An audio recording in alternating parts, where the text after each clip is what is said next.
সবাই বসেন, সবাই বসেন, সবাই বসেন,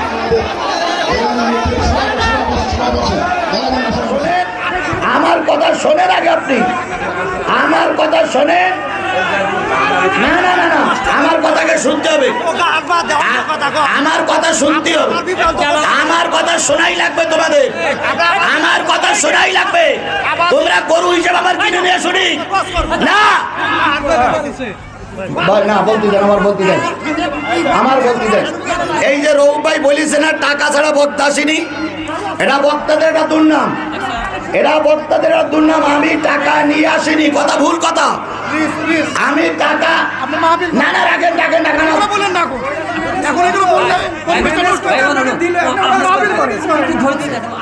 আর একটা ছেলে, যে ছেলেটা এখানে ডেকে নিয়ে আসলাম আপনাদের সামনে, এই দুইটা ছেলে থেকে মূলত মাহফিলের দাওয়াত নেই। এই যে রৌফ ভাই বলতেছেন, রৌফ ভাই এই পর্যন্ত কোনো দিন আমার সামনে আসেনি, কথাও বলিনি। এক, দুই নম্বর কথা হচ্ছে আমার দাওয়াত নেওয়া হলো জোহরের পরের থেকে আসর ওয়াক্ত পর্যন্ত, সেই হিসাবে পোস্টারও ছাপানো, মাওলানা আজিজুল ইসলাম জিহাদি বাদ জোহর হইতে শুরু। এটা কিন্তু এখানে তাই লেখা আছে, কি হইতে শুরু বলেন, এখানে বাদ জোহর হইতে শুরু। তাহলে আমার কথায় আর পোস্টারের কথায় মিল আছে? বলেন মিল আছে কিনা? আমি দাওয়াত নিছি জোহরের পরের থেকে কোন পর্যন্ত? আসর ওয়াক্ত পর্যন্ত। এরপরে পোস্টারও করা তাই। এবার রৌফ ভাই এসে বলে গেলেন টাকা ছাড়া বক্তা আসেনি, সম্পূর্ণ মিথ্যে কথা। টাকা ওই যে ছেলেরা টাকা নেছে, ওই যে ছেলেরা টাকা নেছে। এই রৌফ ভাই, আপনি আগে আমার কথা শোনেন, আমার কথা শোনেন আগে, আমার কথা শোনেন, আমার কথা শোনেন আগে আপনি, আমার কথা শোনেন। না না না না, আমার কথাকে শুনতে হবে, আমার কথা শুনতে হবে, আমার কথা শোনাই লাগবে তোমাদের, আমার কথা শোনাই লাগবে।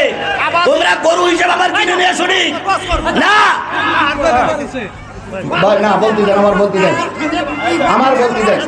এই যে রৌফ ভাই বলেছে না টাকা ছাড়া বক্তা আসেনি, এটা বক্তাদের একটা দুর্নাম, এরা বক্তাদের একটা দুর্নাম। আমি টাকা নিয়ে আসিনি, কথা ভুল কথা। আমি টাকা না না রাখেন, রাখেন, রাখেন,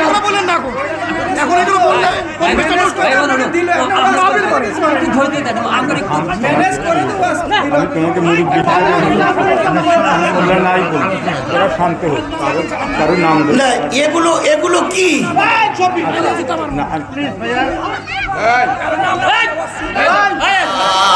আল্লাহর কথা এখানে তেলাওয়াত হচ্ছে, আল্লাহর কথা না শুনে তারা বাড়ি গেলেন, রাস্তা থেকে ফিরে আসুন, নতুবা বাড়ি যাওয়ার আগে আল্লাহ মৃত্যু ঘটাই দিতে পারে, আর সেই মৃত্যুটা হবে জাহান্নামী মৃত্যু। দয়া করে রাস্তা থেকে ফিরে আসুন। আল্লাহ যদি মুসলমানের রক্ত আপনার শরীরে রেখে থাকে, আপনার বাপের বিয়ে আর মার বিয়ে যদি মৌলবি দিয়ে পোড়াইতে হয়, আপনি বাড়ি যেতে পারবেন না। যদি আপনার জন্মের পরে কানে কোনো মৌলবি আযান দেয়, কোরআনের মাহফিল থেকে আপনি বাড়ি যেতে পারেন না। যারা যাচ্ছে তারা বাড়ি গিয়ে শুনবে, ওর জন্মের পরে কানে আযান দেয়নি, দেই। তিনটে লোকে ছুটি দেবো মাত্র, তার ভিতরে সোহেল ভাই, আলী আসগার ভাই আর শামীম ছুটি দেওয়ার আগেই চলে গেছে।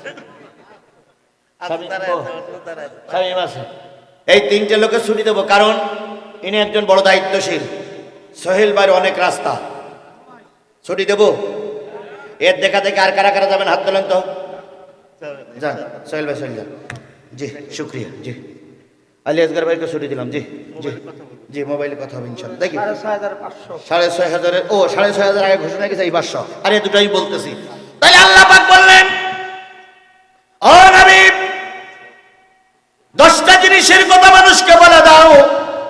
এবার আল্লাহ না, নবী নাই, আল্লাহ আছে এখন আমাদের কাছে। আল্লাহ বলতেছে, আজিজুল ইসলাম যাও উল্লাহ পাড়াই, যে সেই 10টা জিনিস এই বিশাল প্রয়োজনের সময়, যে সময় দেশ দুই ভাগে বিভক্ত, এক ভাগ চাচ্ছে কোরআনের আইন প্রতিষ্ঠা হোক, আর এক ভাগ চাচ্ছে কোরআন যেন দেশে না থাকে, সেই সময় তুমি চলে যাও, যে জাতির সামনে এই কথাগুলো উত্থাপন করো, বলে দাও আমি সেই কথাগুলো উত্থাপন করছি যে 10টা জিনিস তাওরাতে হারাম ছিল, জব্বুরে হারাম ছিল, ইঞ্জিলে হারাম ছিল, খ্রিস্টানদের জন্য হারাম, ইহুদিদের জন্য হারাম, নাসারাদের জন্য হারাম, মুসলমানদের জন্য হারাম। এই 10টা জিনিস জাতির কাছে তুমি বলে দাও। সেটা হলো আল্লাহ তুশরিকু বিহি শাইআ। প্রত্যেকটা জাতির কাছে আল্লাহ বলেছিলেন যদি নাজাত পেতে চাও শিরক করা যাবে না। তাহলে শিরক করা সকল মুসলমানদের জন্য কি? এই কথা বলেন, শিরক করা সকল মুসলমানদের জন্য কি? হারাম। এবার বলুন, আমাদের পাশে আশপাশে আপনাদের এলাকায় কিছু হিন্দু ভাই আছে না নাই? এই কথা বলেন, কিছু হিন্দু ভাই আছে না নাই? ওনারা দুর্গা পূজা করে, ওটা ওনাদের ধর্মের বিধান, ওই ধর্মের বিধান ওনারা করবে। ওনাদের ধর্মের অনুষ্ঠানে আমাদের গেলে কি হবে বলেন? শিরক হবে। হারাম না, শিরক হবে। কারণ আমরা দেবদেবীকে বিশ্বাস করি না, আমরা বিশ্বাস করি আল্লাহ। কথা বলেন। সুতরাং ওনাদের অনুষ্ঠান ওনারা করবে, ওটা ওনাদের ধর্মের বিধান, কিন্তু আমরা গেলে কি হবে? শিরক হবে। তাহলে আল্লাহ বলতেছে কোন মুসলমান দেবদেবীর অনুষ্ঠানে যে উলু উলু দিতে পারবে না, তারপর ওদের অনুষ্ঠানে যে শিরক করতে পারবে না, কারণ ওরা শিরক করতেছে না, ওরাই ওদের ধর্ম পালন করতেছে। তাই যদি হয় দেবতার গলায় ফুলের মালা পরাইলে যদি মুশরিক হয়, আপনি আওয়ামী লীগ করেন, ঘরের ভিতরে মুজিবারের ছবি, শেখ হাসিনার ছবি, যদি আপনি শেখ হাসিনার ফুলের গলায় মালা পরান, মুজিবারের ফুলের গলায় মালা পরান, আর মুজিবারের ছবি শেখ হাসিনার ছবি যদি ঘরের ভিতরে টানাই রাখা হয়, নিঃসন্দেহ ওটা শিরক। এবার আসেন, গোটা বাংলাদেশের সবচেয়ে বড় আলেম হলো আল্লামা দেলোয়ার হোসেন সাঈদী। এই কথা বলেন, এর ভিতরে কোনো সন্দেহ আছে? যদি আমরা আল্লামা সাঈদীর ছবি বানাইয়া আল্লামা সাঈদীর ফুলের গলায় যদি ফুলের মালা পরাই, গুনার কাজ হবে না সওয়াবের কাজ হবে? জোরে বলেন, গুনার কাজ হবে না সওয়াবের কাজ হবে? ওটা হবে মুশরিক, শিরকের কাজ। এবার আসুন আর একটু দূরে যাই। আল্লাহ নবী, বিশ্ব নবী, নবিকুল শিরোমণি শ্রেষ্ঠ নবী তিনি, তার যদি একটা মমি তৈরি করে কিংবা একটা কাল্পনিক ছবি তৈরি করে, এত বড় দাড়ি করে, ভুরু করে, মোজ করে, তার গায়ে পাঞ্জাবি পরাই, পায়জামা পরাই যদি ঘরের ভিতরে টানাই রাখি, আর সাদা কাগজে লিখে দেয় ইনি হচ্ছেন হযরত মুহাম্মদ সাল্লাল্লাহু আলাইহি সাল্লাম, আর যদি নবীর গলায় কেউ মালা পরায়, নবীর গলায় যদি, নবীর গালে যদি সকাল বিকাল কেউ চুমো খায়, এটা কি সওয়াবের কাজ না শিরকের কাজ? এই জোরে বলেন, সওয়াবের কাজ না শিরকের কাজ? এবার আসুন, একটা দল ক্ষমতায় প্রায় চলে গেছে 290টা আসন, এখান থেকে 3 মাস আগে সব বাজেট হয়েই গেছে। ওনাদের নেতার ছবি যদি মোড়ে মোড়ে টানায়, ওনাদের নেতা যদি ঘরের ভিতরে টানাই রাখে, অফিসে টানাই রাখে, এটাও কি শিরক হবে না হবে না? জোরে বলেন, হবে কি হবে না? তাহলে আল্লাহ রাব্বুল আলামিন বললেন, কোন শিরকের ভিতরে ধরা পড়ে এমন কোন কাজ যদি করো, ইহদিনাস সিরাতাল মুস্তাকিমের পথে থাকলে না, তোমরা শয়তানের পথে চলে গেলে, তাহলে আগামীতে বাংলাদেশে যদি কোন ছবি টানানোর নিয়ত কোন দল করে, ওই দলটা শিরকি দল, ওই দলের সাপোর্ট একজন ইমানদার করতে পারবে না। কথা কি ক্লিয়ার? আবার উল্টো ফতোয়া দিয়েন না, জানাস থাপটাই কিন্তু গালের দাঁত ফেলাই দেব একদম। আমরা বলি একরকম আর ওরা বোঝে আর একরকম। আচ্ছা বলেন তো, এখানে জামাতের নেতারা ওয়াজ করে চলে গেছে, আমি একবারও জামাতের নেতাদের প্রশংসা করে আসমানে তুলেছি? আবার বিএনপির নেতারা এখানে নাই, কোনো বিএনপির বিরুদ্ধে কোনো কথা হয়েছে? তাহলে যেটা শুনবেন সেইটাই বলবেন। এখন তো সব মিথ্যা ভুলভাল বলে বেড়াচ্ছে। হুজুরদের বিরুদ্ধে প্রায় বলে হুজুররা জান্নাতের টিকিট বিক্রি করতেছে।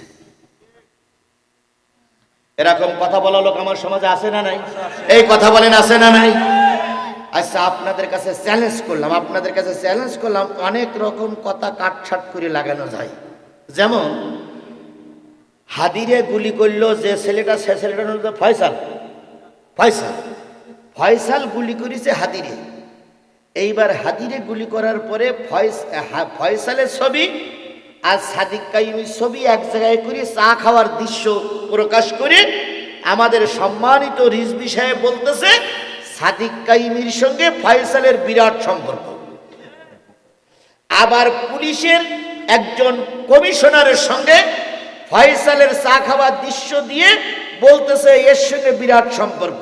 এবার শিবিরি ছেলেরা কি পাকারে ভাই, ঘন্টা কানের ভিতরে আই বলে একটা কি একটা ওদের একটা লিঙ্ক আছে, ওই আইটি যেয়ে এবার ওই ফয়সালের ছবি আর ওই কি বলে বিএনপির ওই রিজভির ছবি এক জায়গায় করে বলতেছে রিজভির সঙ্গে ফয়সাল চা খাচ্ছে। এইবার তারেক জিয়ার সঙ্গে এক জায়গায় করে বলতেছে ফয়সাল তারেক জিয়ার সঙ্গে চা খাচ্ছে। রিজভি তখন চিন্তা করলে তো মহা জ্বালা। রিজভি বাধ্য হয়ে বলতেছে আমার ভুল হয়ে গেছে, আমি কথাটা ঠিক বলিনি। আমি কথাটা এই জন্যই বললাম, এর সঙ্গে ওর ছবি টানাইয়ে, ওর সঙ্গে এর ছবি লাগাইয়ে আই যোগ করে এত কিছু কন্ট্রোল করা যায়। বাংলাদেশের একজন বড় মাপের আলেম, বড় মাপের হুজুরের বক্তব্য আমারে শোনাও। তিনি বলেছে বাংলাদেশ জামাত ইসলামী জান্নাতের টিকিট বিক্রি করে। একটা ছবি আমারে দেখাও, যদি দেখাতে না পারো মিথ্যা কথা বললে আল্লাহর গজব নাজিল হবে, আল্লাহর গজব নাজিল হবে, আল্লাহর গজব নাজিল হবে। সুতরাং আমি যেটা বুঝাতে চাচ্ছিলাম, মরে মরে ছবি টানালি কি হবে? শিরক। ঘরের ভিতরে ছবি টানাই রাখলে কি হবে? শিরক। নবীর ছবি পর্যন্ত ঘরের ভিতরে টানাই রাখলে কি হবে? শিরক হবে। আল্লাহ বললেন তুমি যদি মুসলমান হও শিরক করতে, এই কথা বলেন, শিরক করতে, তাহলে শিরক আমরা করব না। শিরক যারা করে তাদের সঙ্গে আমরা থাকবো না। অন্যায় আমরা করব না, বাংলার জমিনে অন্যায় হতে দেব না। যদি মনে করেন হুজুর কিছু বলতেছেন না কেন, আমরা সব বলতে পারি। উপরের থেকে নির্দেশ এসছে 48 ঘন্টার ভিতরে যেখানে যা ছবি মারা আছে, যেখানে যা ব্যানার টানানো আছে সব নামাইতে হবে। 48 ঘন্টা, সম্ভবত আজ রাত 12টা পর্যন্ত সময়। পোস্টার ব্যানার নামাইনি হয়েছে না হয়নি? এই কথা বলেন, বানানো হয়েছে না হয়নি? দুই এক জায়গায় খাপে খোপে দুই এক জায়গায় থাকতে পারে, কিন্তু নামাইনে শেষ। তাহলে একজন লোকের নির্দেশে যদি 48 ঘন্টার ভিতরে গোটা বাংলাদেশের সব পোস্টার নামানো যায়, ওখান থেকে ঘোষণা আসবে কোরআনের বিরুদ্ধে কথা বললে ধরো, হাজতে ঢুকাও। ধরতে আমাদের 24 ঘন্টা সবাই রাখবে না, কিন্তু সামনে আমাদের কোরআন প্রতিষ্ঠার সুযোগ, তাই একটু ধৈর্য ধরতেছি। এর মানে এই না যে আমাদের কিচ্ছু নেই, উল্টো পাল্টা করলে ঠ্যাং গুরু করে ফেলবো।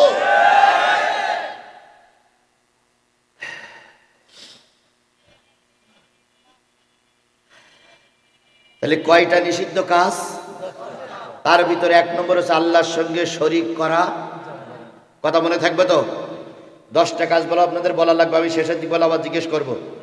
শুধু অশ্বনে চলে গেলে হবে না। আর যত ইমাম সাহেব আছেন, যত এখানে বড় বড় আলেম আছেন, যত দায়িত্বশীল ভাইরা আছেন, আমি লোকেশন দিয়ে গেলাম সূরা আনামের 151, 152, 153 তিনটা আয়াতের ভিতরে 10টা হারাম কাজের কথা বলেছে। যেন তৌরাতে হারাম, জব্বুরি হারাম, ইনজিলি হারাম, কোরআনে হারাম। সেই 10টা কাজের ভিতরে একটা কাজ হচ্ছে আল্লাহর সঙ্গে কোনো অবস্থায় কি করা যাবে না? শরীক করা যাবে না। 2 নম্বর, ওয়াবিল ওয়ালিদাইনি ইহসানা।